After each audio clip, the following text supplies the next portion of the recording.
Hello everyone and welcome to an affecting new episode of the StudioMEcast. I am your host Peter, joining you from StudioME's Speakeasy here in East Liberty. If you like the look and sound of this podcast, well, you can book this space yourself for your first or next episode. Today, I am joined, as always, by a special guest. This is Benzy of Pittsburgh FX, and we're going to be talking about a lot of the stuff he's doing today, but I'm just going to jump right into it and say, Benzy, thanks for joining me today. Thank you for having me. Absolutely. We got in contact because previous guest of the show, Aaron Moore, mentioned working with you, and you and I just got connected from there, and I thought I saw some of your work as well, and I was like, oh, I should totally talk to this guy. So thanks for making the time to come in today. Biggest mistake you made. So you've done, you do a lot of practical special effects, correct? Now, was there a movie that you saw that made you interested to get into this? How did you get started with this passion of yours? Oh, geez. Well, I think for most people that end up getting in it, the first thing that happens is you run into a Fango or a Gore Zone on a shelf when you're a kid. And then you start looking at this stuff. And then your parents think you're a serial killer. Right. And you're not. You're just a weird kid. And, yeah, then it just kind of goes from there. So, I mean, obviously, you see all like the, different horror movies, Nightmare on Elm Street, Friday the 13th, all that stuff, But, like, when I started, like, diving into, like, Fangoria back in the day, and Gore Zone especially, it was, like, anything with fake blood on it was, like, the best.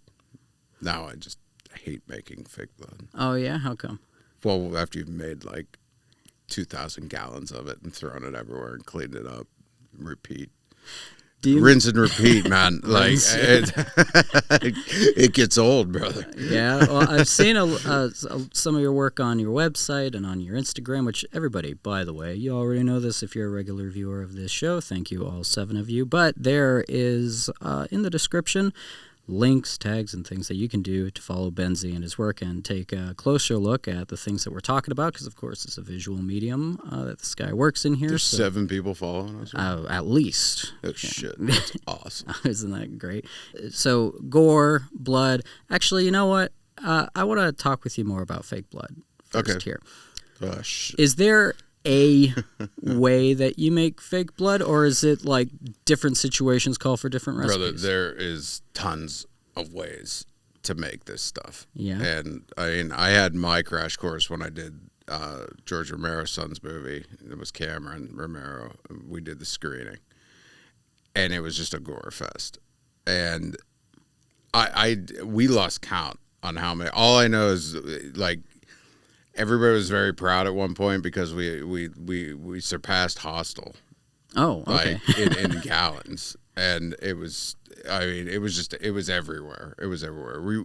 We ruined the Lowe's Theater. It was a closed down Lowe's Theater that like ran a flea market in it on Sunday.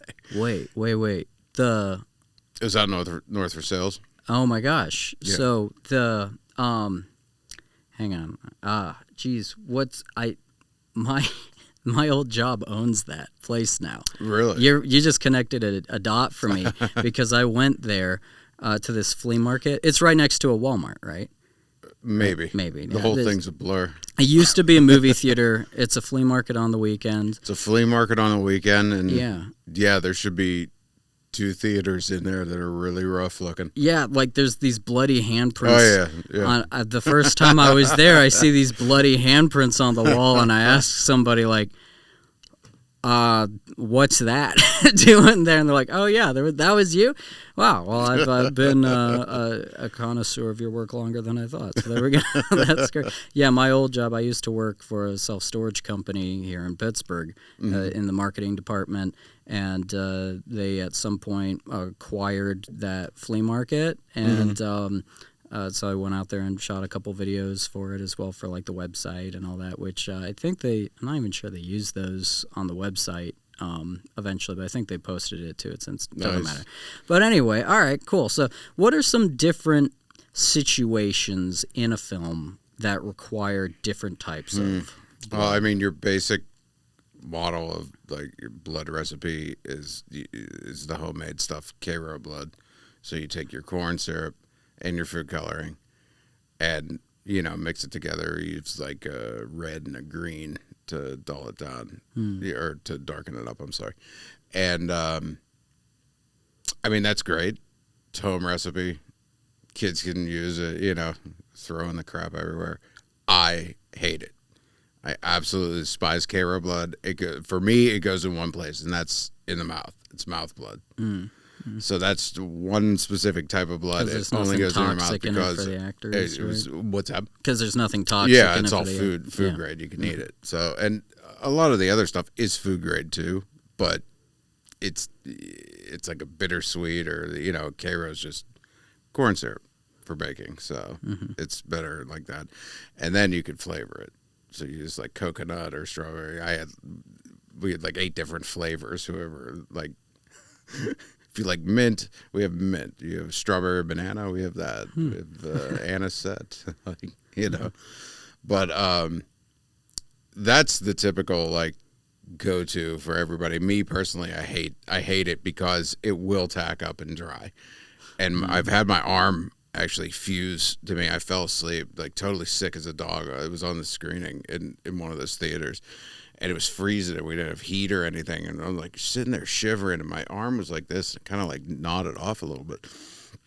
I stood up. The fucking arm is like stuck here, man. I'm like, so I started pulling it. I seriously, I look like I had bruises and shit from this shit, like because this stuff, it turns into glue, and from then on, I just absolutely despise K-Row blood, like for anything but in the mouth. So. I actually, for any kind of like mass blood effects or anything that I'm doing, I use glycerin. Glycerin is another food grade item, but from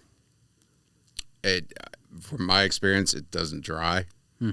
So that's great there because you won't end up with that nasty sticky stuff. It is like a sugary base. It does have sweetener in it, but it's not like K-Row syrup. So, right.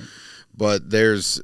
Those are my 2 basics. You got to have stuff for in the mouth, and you have to have stuff that you're putting everywhere. Now, if you're doing wounds, you can mix different thickeners in it and get thick blood. And then, there's dry blood recipes, that crack away, they're more brown. There's dish soap blood, where if you're making dish soap blood, I was making this one for my buddy Patrick Jordan, and we were doing this was Bug. It was the last gig that was ever done in the Upstage in Oakland. And we're doing the play Bug, and I went and I had the water in the blender, and he took the dish soap and would start squeezing it in, and it's just eruption of goddamn foam. I'm like swimming in it. I'm like, why am I an idiot, man? Like, so after luckily it was soap, so everything's nice and clean. And so whenever you're using, obviously we use blenders all the time to mix this stuff because we're mixing mass quantities. But the soap blood is different. Like you can use a green based soap, green or blue. I was using blue at that time, and I remember mixing it so you would fill like the blender with the blue dish soap and then slowly add the water into it. So bring it up and thin it down. Then add your coloring. Now, the soap actually turns white when it's whirling. So as it's turning white, you're putting in the dye, and then you have to stop and let it set. So I'd let it set for a few hours, then check the color and see what it was like, because what you're actually doing is you're mixing to a specific color of orange at that point, because red and white's making orange. So you have to hit a tone of orange to get the right red when the suds when that it soap settles comes down. The Right. reason why we use soap blood, it's got to come out of stuff. You're getting blood on the floor. There's they're on the walls and everything. Especially in theater, you're resetting. It's got to be 100% clean by the next day. Right. Another kind of blood is sprayable blood. That's awesome shit, because you're taking your regular blood, you're thinning it out a little bit, and you're throwing it into pressure sprayers. And you can rig these pressure sprayers to different wounds to get spurting, like arterial spurting, or like shotgun blasts on the wall, you know, like just totally disgusting shit. And then that's another thing with like different rigging, because each rig can take like, you know, different types of blood, you know, so like sometimes there's just like water blood, you know, if it's like coming down, you're using like lighting properly, you know, to get it to look, you know, if you want it to run faster or thicker, or different stuff like that. So there is an entire theory behind going and making fake Is blood. there like a big book of blood? No, or anything? No, it's funny you mentioned that, because I think somebody else asked me that, and I was like, you know what, I should probably just write it. Yeah, honestly, because with my knowledge is probably not even close to some of the old schoolers that are out in the business. You know what I mean? Because we've used everything to make blood. You know what I mean? And there is a right way, but there isn't a right way. You know what I mean? Yeah. So it's like it's still problem solving. I mean, they used to use ketchup, and you know, and when you're doing black and white, you don't touch red food coloring at all. You use Hershey syrup in a can. Yeah, it's darker. In the can, it is interesting. I didn't know that. You want it in the can because it's just deeper. Yeah, that's cool. I knew about the Hershey syrup for old like black and white stuff, but I didn't know that about the cans. That's a cool detail. The can stuff, I do believe, is a little deeper and not so, you know, like the Squirtle stuff. I think the can stuff's thicker too. I'm not sure though. Yeah, I mean, I wonder even if there's different types of Hershey syrup used for different types of, like kind of like we were talking about with, you know, whether it's soapy blood or with a corn syrup in it. So that's fascinating. Now there's the gore side of what you do. And thank you for the explanation on the blood as well, because it's cool to, everybody knows that's a part of it, but I think it's cool to get. I think it's like deeper... everybody's favorite part of it, and like as you've done it so much, it's like, oh god, yeah, and it's there's throwing blood on everything, but it's weird. I've been noticing this pattern. Like I could upload a photo of like some lathe work, like I do some wooden resin lathe work. And like 3 people like it. You upload something with blood on it, and here comes like the horde of people. So everybody out there is a fucking lunatic, man. Yeah. They want to see blood. There's something about it that's like, now one of the things that you talked about for a moment there was lighting things correctly. One of the things that I've learned more about was because we had a previous guest on the show who's a practical effects person, Jenna McCormick, who also does some medical stuff, which we'll talk about because that's something you do.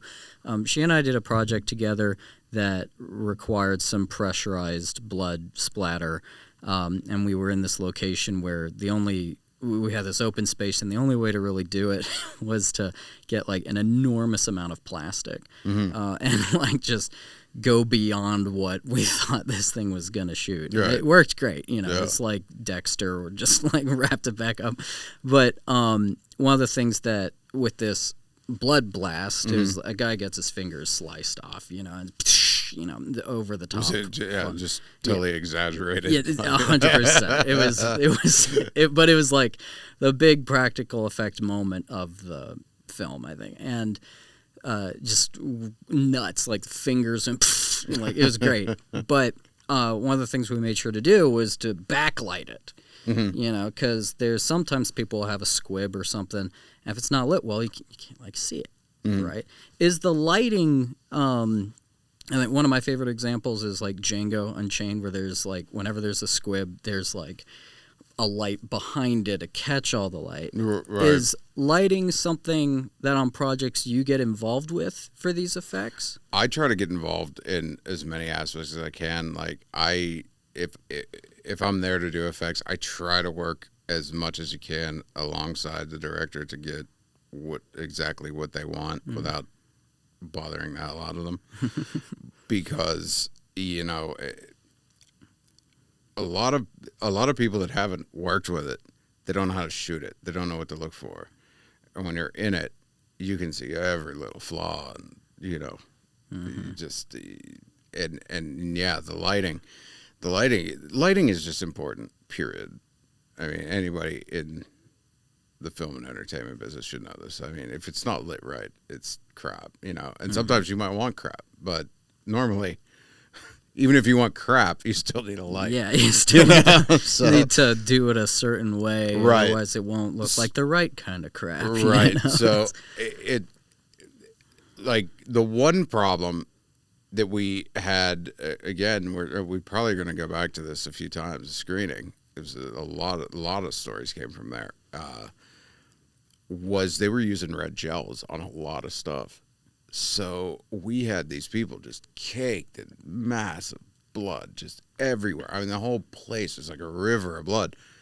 You couldn't see shit because we didn't know they were gonna. If we would have known, then here comes the black because it's the only thing that's going to show up. It's like you want the scene lit red. That's fine, but you have to, right. You have to, calculate for that. Because if you don't, it's just going to disappear. Yeah. So lighting, the lighting in the scene ended up being red. The light's red, and the blood's red. Blood's red, and it turns into it. It almost is like, I mean, it's like you can see it, but it's not as prominent. You know what I mean? And that was another thing too. Anytime you're doing effects, it's really nice to have it. This does not happen all the time. But it's really nice in your makeup area or your green room to actually have some of the lighting that they're using on the film set so you can see what the shit's going to look like. Because I remember we were doing bases one day, just clean makeup bases for, just an actor going and doing an interview or whatever. And we had this base on this one actor, and I mean, it looked phenomenal. Well, meanwhile, we take him out where we're shooting. He looks dead as shit. It changed in an instant. It was amazing. And I'm like, it was like, the lights are different. The lights are different. It's different. They're totally different Kelvin. So that light temperature is it's gonna change the color. It's gonna change, so I mean, lighting's huge. If you're not lighting, you're done. That's fantastic. Yeah, I hadn't thought of that before with covering someone in red paint and then using the red light and how that would not get the same impact as just real light, like darkening it. I actually had this one. You mentioned like the over the top blood rigs. I have a power washer blood rig. You actually use a power washer. Yeah. Okay. I mean, it's ridiculous. Like to douse people or to no. You never point a power washer towards somebody. Right. No. It's to rig behind or like if you want something like erupting. I mean, it's gonna go 20 feet in the air. Just blood mist, nasty. But we had to rig this big toilet overflowing. It was like a geyser coming out of this toilet. I'm like, oh, we use the power washer rig. Well, I'm pouring black dye in this water because the set's white. You can't see the water. And we're in a real tight spot. And it's like a hidey hole underneath this huge, ridiculous, oversized toilet. And we're just spraying this up. The room was just soaked. We were swimming in it. We're on the second floor. It's coming through the ceiling. I don't give a shit. Like, man, I want to get the shot. So we kept like dye in the water.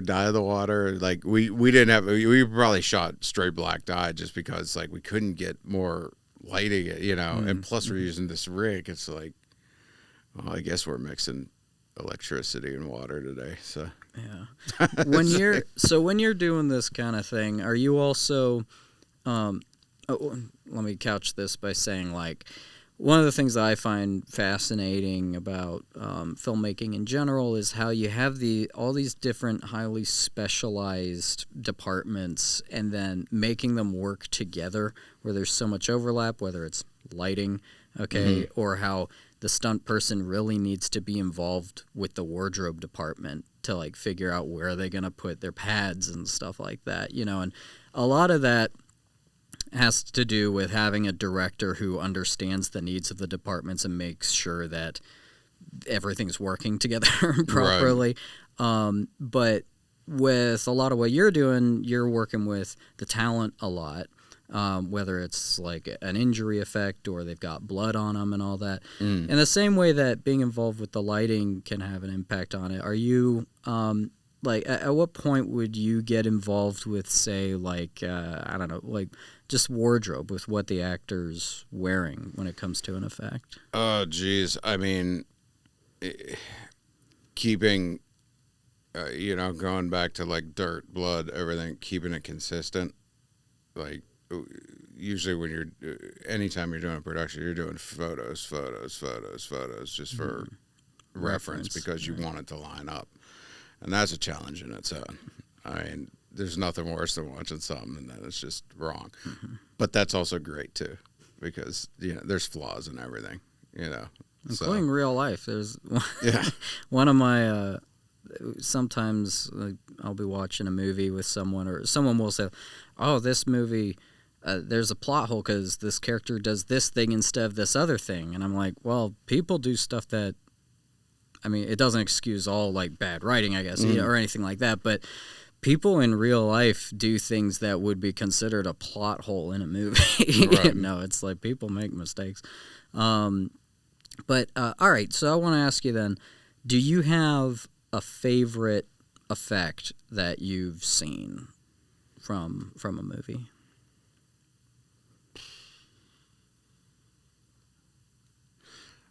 I really like what Greg did with kind of, and I know I'm from Pittsburgh, but I'm over zombies. I'm done.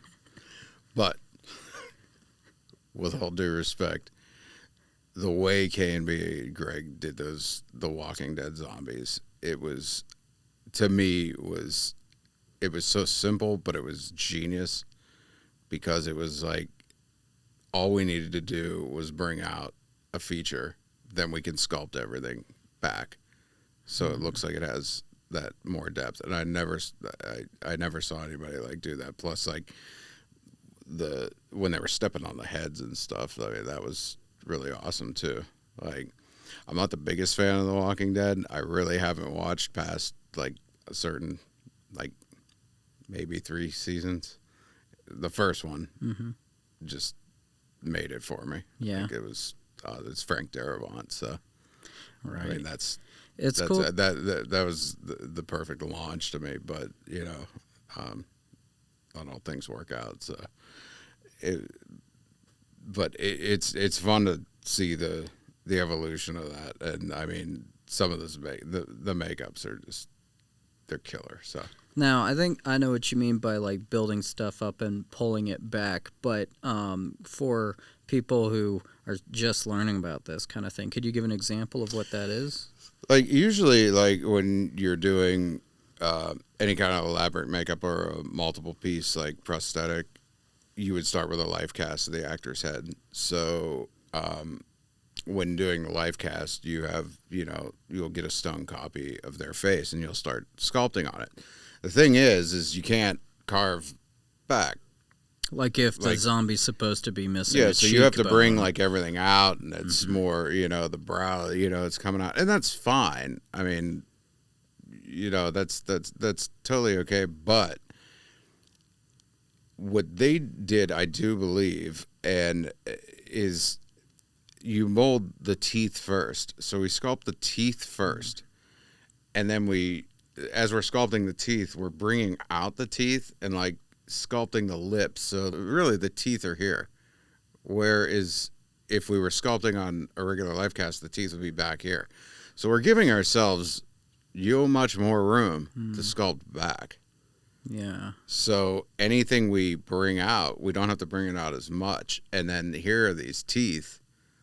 So like, when you do start, you start like bringing this stuff out and carving stuff back. It just gives it that depth and dimension of a skeleton with, a slight bit of flesh on it. Yeah. So it doesn't have the effect of like doughy, it looks like a person's. Yeah. Yeah. So it doesn't look like it's just been caked on. Now, for that kind of thing, if we want to have a character, perhaps a zombie whose cheekbone is like gone or caved in or something like that. Is that a good example of how some practical effects only work at certain angles? Like if we're building up so that we can add depth or take away depth, whatever, for doing that, if we have like a profile of that person, does that create some kind of a weird, or could that create like where their face you would looks? definitely need to do that at a certain angle, and depending upon like how far you build up and everything, and the lightings again is going to be super important. But also, you have to factor in budget, because maybe we don't have enough to do the life cast and pour an appliance, or maybe we don't have time. You can pull a lot of this off with highlights and shadows and proper lighting.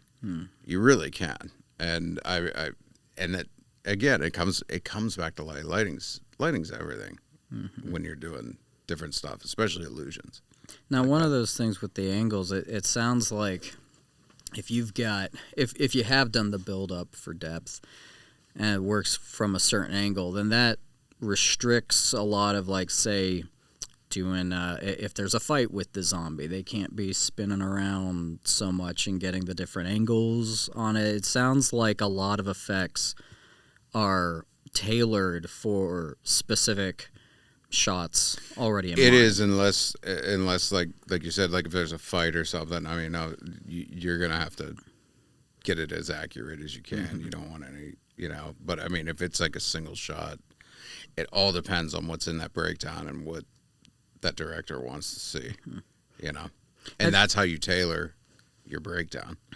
So, if you have X budget to do all this stuff, maybe it's better you save it for here, do this one, like, if it's just a quick shot, or something like that, just a little quick thing over here, we might as well not get a life cast and do it, because the product is expensive, and we don't want to like waste where we don't need to. So, have you ever worked with a director that brought storyboards to you, like had it broken down that thoroughly? I can't remember. I don't think so. Yeah. Yeah. Is that something that you would like to work with? I mean, it would be cool. Usually, it's always like a thing that you'd really want to happen, but it usually doesn't. Me, myself, when I'm doing stuff, it's like I have it in my head and I would like to present it, but I do like other people's thoughts, and like, I'm not, there's certain things that I want. So if I get, A, B, and C, I'm really flexible on X, Y, Z, so if I can get this, and this, then, get other people's input and different takes on stuff. Because sometimes the thing that you write or you do, it's not going to be as great, that if you brought in some other minds on it. So with that collaboration to just improve the product. It's always good to have a blueprint. I mean, I've worked on stuff where people didn't have scripts in their pocket. Yeah, it's like, how the hell are you gonna do? You're gonna do this. It surprises me, like, because you hear people say, like, every film starts with a script, and it's like, but there's movies that you hear about where they say, like, we were writing this as we were shooting it. Yeah. And it's like A-list stuff sometimes, which is mind-blowing to me. Well, I can tell you this. Not everything starts with a script. Yeah. Right. That's total BS, because I've written stuff around songs that I've written. So, I mean, that song or that, if you have an idea for like that music video or whatever, that could translate into an especially music videos. Yeah. So just depending upon what you're doing, but no, it doesn't always start with a script. Sometimes it starts with an effect. Hey, I want to see this effect. Yeah. And how do you fill in around it? And just get your story arcs right.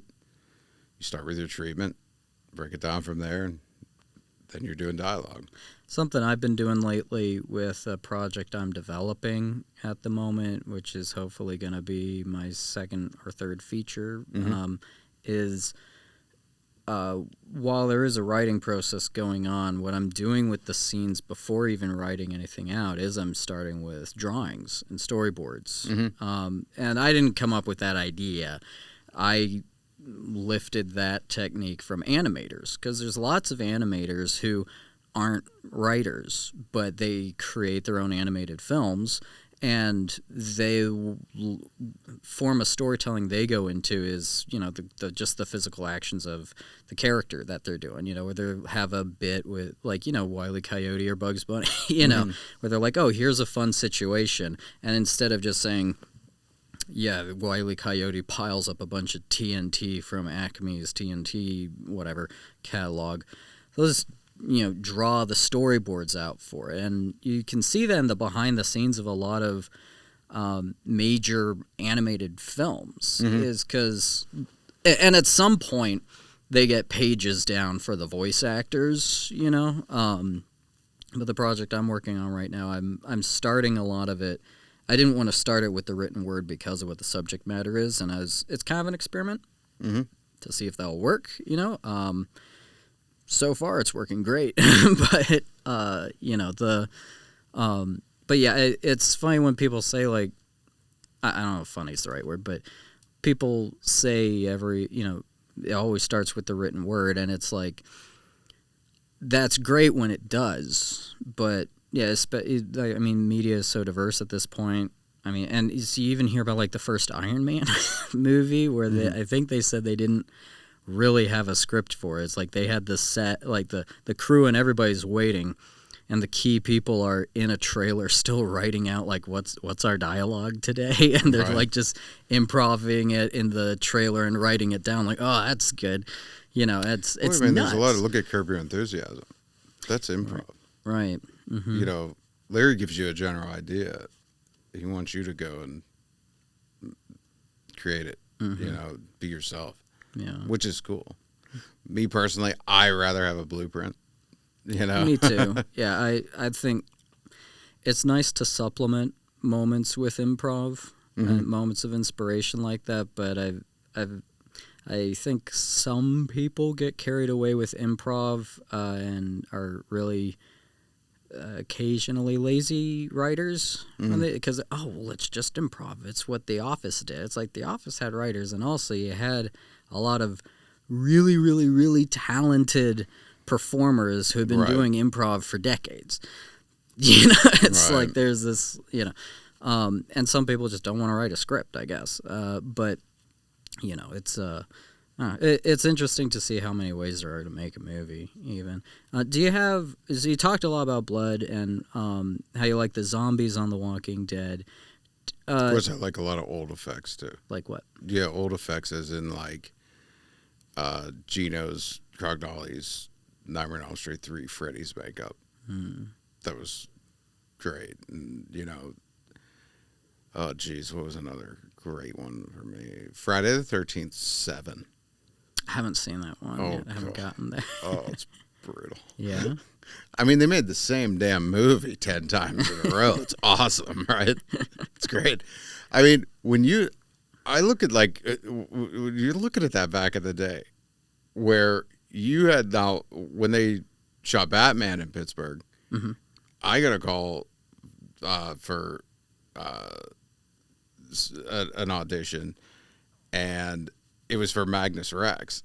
And I mean, I get that, you know, it's Batman. So they changed the name so they don't get flooded.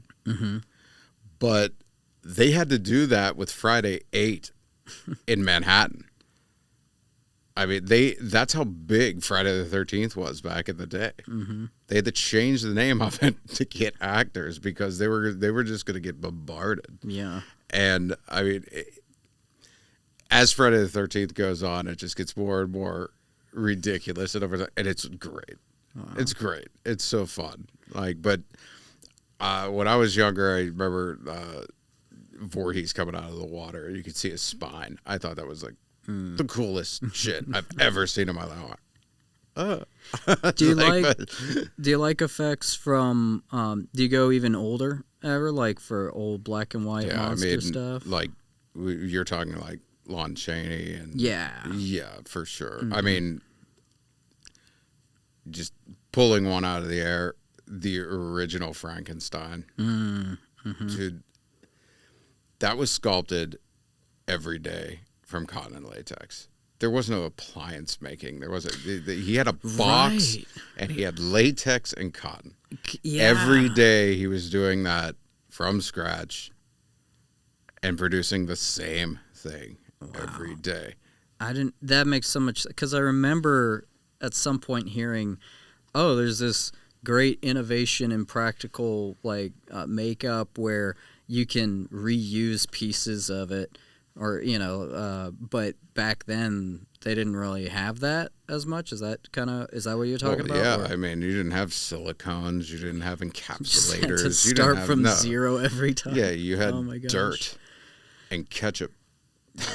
Like, seriously. Yeah. I mean, oh man, that was something that Aaron talked about too. He's like, no matter how far back you go, how that guy, big it dude, gets. don't believe a word that guy says, man. That dude's full of shit. Oh, is he? He's totally, We should have you both on sometime. Dude, no, I really don't even want to be in the same room as him. Oh my gosh, but what he said about the duct tape and chewing gum, I think it was like just tying movies together. It's like movies can be these huge grandiose things with hundreds of millions of dollars behind them, but in like every film production there's that thing where it's like, yeah, we needed to just get this regular thing that everybody has, and the artist did something crazy with it, like cotton, and all, like with Frankenstein, what you're talking about, right. Ketchup, Hershey's syrup. It's like I've got that in my fridge. It's one of those cool things about just I like that filmmaking is still really scrappy in a lot of the way that it works, whether it's getting a location or casting or just the effects even. But yeah, you go back to Lon Chaney and also the original Frankenstein. Do you have a favorite movie? It doesn't even have to be an effects practical thing or anything like that. But do you have a favorite film? The first one that popped into my head was Big Fish. Tim Burton, Ewan McGregor. Love that movie. That's a great flick. Yeah, I need to watch that again. It's been a while. It's a beautiful, it's fairy tale. It's good. It's like unbelievable but totally believable. Mm-hmm. Yeah, and it's real. Yeah, it's crazy. Mm-hmm. So, but yeah, if I was to pull one out, that was the first one that popped into my head. So. Now, you mentioned, we talked about a bunch of the things you've done, but do you have a favorite type of craft you do? Like, I think you mentioned you write music as well. So what's your favorite thing to do? I don't know. Not the same thing twice in a row. That's a cool answer, man. I hate doing the same shit over and over. Like, I can't do it. That's why I never went out west and became a mold maker or a sculptor or a makeup artist. Like, I just couldn't. I mean, I can bump from different positions, but, if you're here and just you're a mold maker, and a lot of guys do it. I know a couple of them out there, and they're amazing. They can out make molds. I couldn't even compete. They're so good at it, and that's awesome. When you have that one skill that you can master, the only downfall to me, I will never master anything. It will always be, we'll get it to where it'll be cool. Like, of course, a lot of people around that don't do this are like, this is amazing and blah, blah, blah. It's like, it's really, it could use work. Because it truly takes a lifetime to master something. And then sometimes you don't even master it then. But yeah, that was my big thing, is not the same shit twice in a row. It's tough for me. So I know one guy who I'm very comfortable saying is a master at what he does. And I don't know if I would apply this to everything, but he once gave me the definition of what he thinks a master is at something. He says a master isn't someone who knows everything. So the master is when you're at the point where if there's something you don't know how to do, you can figure it out on your own. Right. Like you're your own industry for your craft at that point. You know, it's like you've gone beyond being an apprentice on something. You know, and I've thought about that a lot. I guess that is a great definition for that, because I mean, as an effects artist, you know, when you sit there and say, you know, you do effects. Oh, you mean the blood and gore? That's the first thing that pops into people's mind. It's like, no, actually, when you're an effects artist, you're a problem solver. You have to make things that don't exist. You know, somebody will come up to you and be like, I want to do this. Like, this has never been done before, ever. How do you do this? How do we piece it together? Oh, by the way, I got $200. Shit. Here we go. You know? Yeah. But, yeah, it's awesome when you can sit down and actually, hey, I need this to light up, or I need to do this. Like, I was terrible at soldering wires my whole life when I didn't want anything to do it. Now it's like constantly, because I can't live without LEDs now. It's like I'm throwing LEDs into everything. You know? Go learn how to solder. So, you know, you're just picking up these little trays, you know, along the way. So, absolutely. But, yeah. All right. So, another, this is a great time now to bring up that you are leading a project at the moment that's part of an educational program, I believe. Yeah, it's done at the Douglas Education Center. Fantastic. Can you tell us more? Because you're directing, is that right? Why don't you tell us about, have you directed before? Yes. All right. Well, what's this experience been like so far? What's going on? I mean, working with Aaron Moore, even though he's a total ass-slapping Chawi. He's a degenerate, man. They're all degenerates. I'm like the guy holding it together. And I'm a lunatic. This is terrifying. But no, this is a fun project. It's a lot of work. And when I say I'm a lunatic, yeah, I go a little bit more. I go a little bit more than what we probably should be doing. So I said, okay, we'll go. Aaron calls me. He says, do you want to direct final product? I'm like, okay. And I said, well, you know, who do we have? Can we get like Steven Dixon, or one buddy? He's an awesome guy. And Dixon's real busy doing other stuff. And I was like, oh, okay, who do we have? Well, we got him and we got the students. So like, okay, well, let's build an effects crew. So I go over to the Tom Savini School, where I went years ago. And, you know, we gathered up a few effects people, and then the class that they have right now in the George Romero School is very small. There's only 2 people in this class. Oh, wow. But there's a second semester. So we have some of the people in the second semester that want to throw in hands. So we actually have a shoot this Saturday. And I just sent everybody an email and a text and said, you know, if anybody wants on-set experience, like, it's going to be a big day. You know what I mean? So getting back to, like, you know, just running this stuff and being a total raging lunatic, I was like, okay, well, we'll do a short film. Okay, cool. So we'll have some effects and this and that. Meanwhile, I'm like, okay, let's throw this dude in a wall, and like we'll build a fake wall, and it's all this fake body. I'm like, oh God, man, how much budget do you have? We got, like, you know, you're working on that. I'm like, oh my God, I'm dragging out couch cushions and crap, and I was like, we're building this out of garbage, and we're gonna make it look awesome. Like, it was something is really weird, because back in the day, I hated doing this stuff. I hated cutting corners. I was so anal about, like, now it's like, no, if we can use this and put it together and it looks phenomenal, that's old school effects, you know, and that's fun. But I mean, working with the students, working along with Aaron, he's awesome, honestly, to work with. I love the guy. And even though, I mean, anyway, oh, Peter, feeling And, Oh, but man. you know, like I said, the students are good.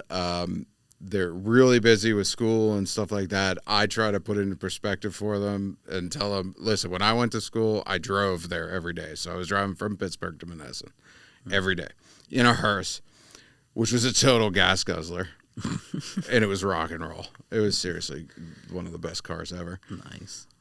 And I was also directing and recreating from scratch the Terrace by the Lake haunted house in North Park while I was doing both and ended up graduating and finishing a 32-room haunted house at the same time. So it was like there was no time for anything. And that's really, honestly, when you're starting out, that's really how it has to be. You have to ditch every aspect of fun, really. Just ditch the social life, seriously, because it'll pay off. And you're not going to miss that much anyway. But yeah, doing this, it's like, okay, well, we'll go do this film. And I was like, no. I said, we'll do the film, but I want to be able to double cut it. We'll do it borderline experimental. And what we'll do is we'll double cut into a film and a music video. Okay. So I was like, okay, cool. That's good. That's good. So it's not just one thing. I was like, no, you guys are doing two things at once now.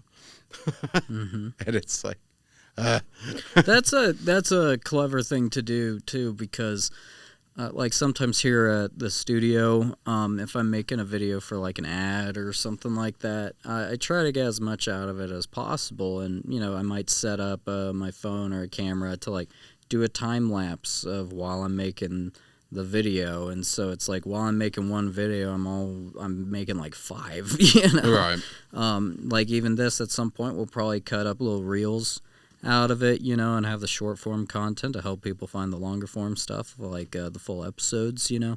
Yeah, that's but cool. that's cool to like have the video and the music video cut together for a short film too, because like you see how sometimes there'll be a song that's, you know, the featured song in a feature film. Like my favorite example is All Stars, the song for the movie Mystery Men, which a lot of people don't know the movie Mystery Men. Okay. It's great.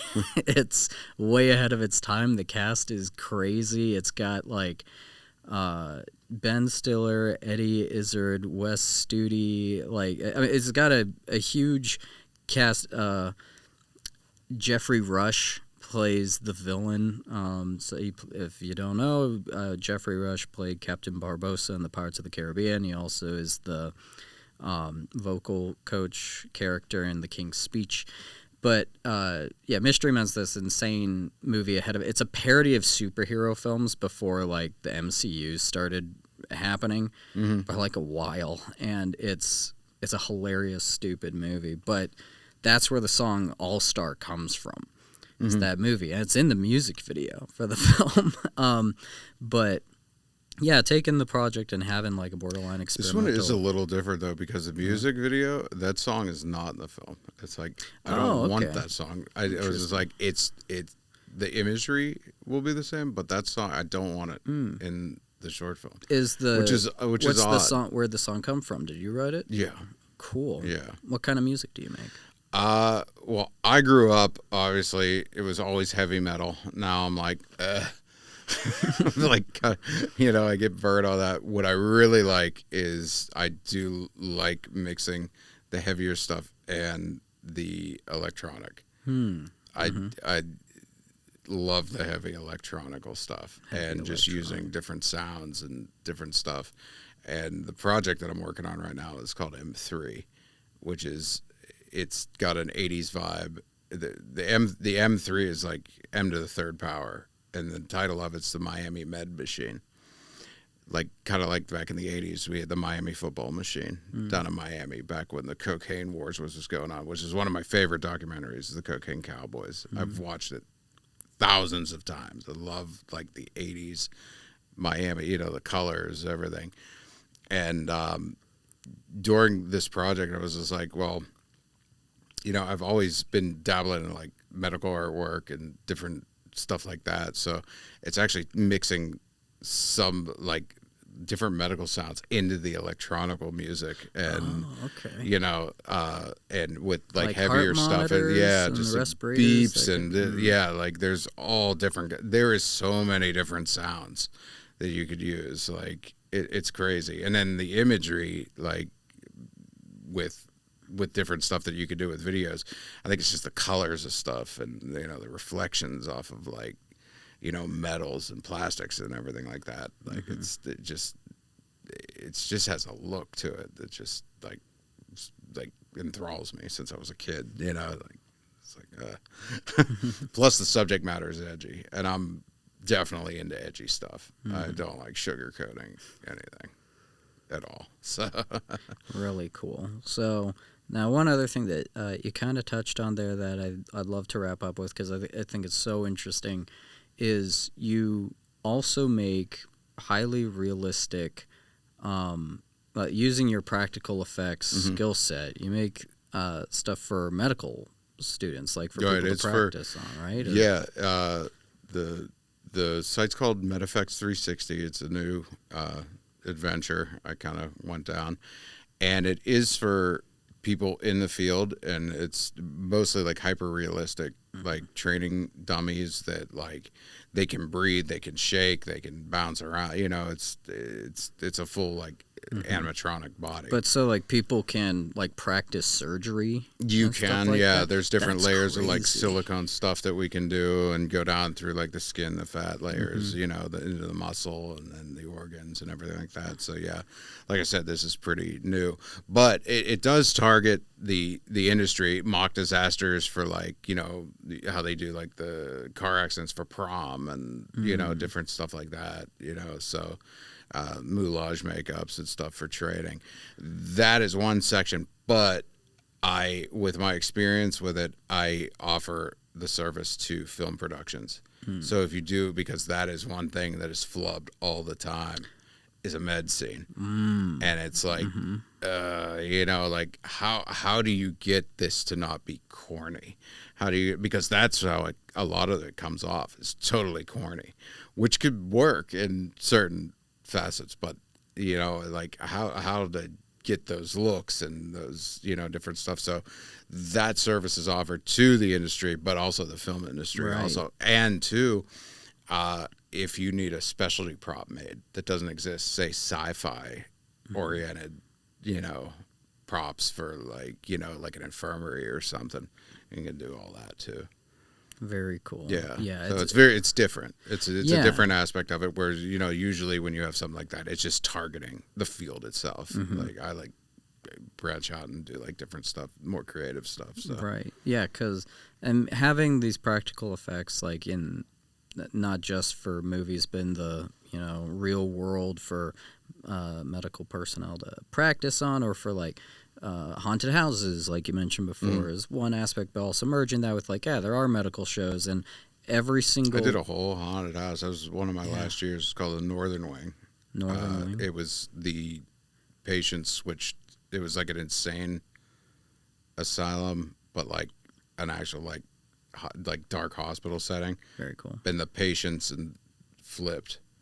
So like the insanity was running like as the staff, and we just eviscerated that place. It was we went around, we totally got fully like hazmat geared up, and me and my buddy Jimmy, and who's actually playing drums in the new tune. Oh, great. And that's where I met him. It was the Haunt years ago, and we got these probably like 4 or 5-gallon buckets of every kind of red, brown paint, and we were eating peanuts all year. So I was like saving peanut shells, and I had like a 55-gallon drum bag full of it. Like, what the hell are you saving peanuts? I was like, you will see, and it will freak you out. I guarantee it. It'll freak you out. We shut all the lights out, turn it on, and then they start walking around. They're like, what the hell is that? What am I stepping? You're stepping on peanut shells.